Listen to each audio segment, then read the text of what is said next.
Alright, so now let's do a demonstration of what that walkthrough kind of showed you in terms of process. So what I'm going to do is actually kind of act like I'm starting off the class and go through the procedure. Now at this point in time, you will have access to the links that I'm about to use for the contents in the homework folder. Those will be found on your portal, and they may be a few steps down if this is your first time watching this video. But anyway, one way or the other, I'm using the link provided for me, and I'm going to the contents. And sure enough, here it pops up. So you'll notice that this is where my lecture material is. Let's say that I want to go learn something, or I'm in the DPT 100 online class. So I'll go in there. And let's say that I'm picking up some information from perhaps lesson 4. So I go to lesson 4, and that's a big lesson. Let's do something a little bit simpler. How about lesson 3? And it's got 11 too. How about lesson 2? Yeah, looks like I got a lot of material. Can't give you a quick and easy demonstration because we got a lot of material in a lot of the different classes. But we'll just go for lesson 2 over there. So let's say I want to watch these videos. First off, I can just double click on one of these and it'll start playing the video. But as we've mentioned, that's not necessarily, or going to be mentioned, it's not necessarily something you want to do if you want to use a whole big lesson. So if you want to stream a video, that's fine, but if you actually want to get the whole thing, here's the best way to do it. We go down, we go back. By the way, you can maneuver back and forth in our drive system by just clicking on these.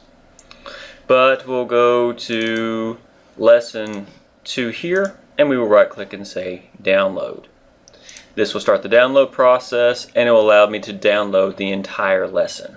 Now we'll demonstrate this in another example, but you at least get the general gist of how you can do it. So once you download the lesson, you can play the videos, or again, as I said, you can just fire them up and stream them directly on your screen or on your smart device. Now when it comes time to do the work, or you have work turned in or to be turned in, we actually go to the homework link. Here it is here.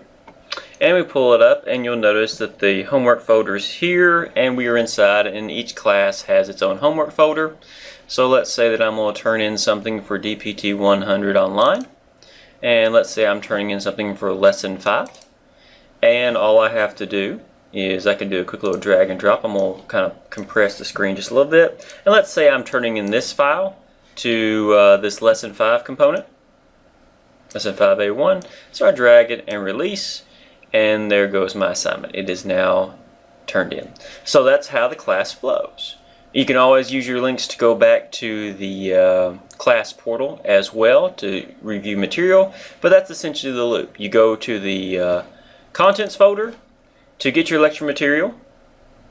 You go to the homework folder to turn in work if it is described that way. Some classes we will actually make them turn it into the homework folder.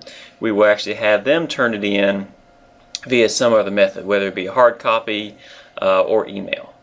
Now one thing that will happen as well is when we grade work and turn it back into you, or turn back to you, we will post it into this graded folder that you see right here in the homework. You'll see that it looks identical in terms of the folders.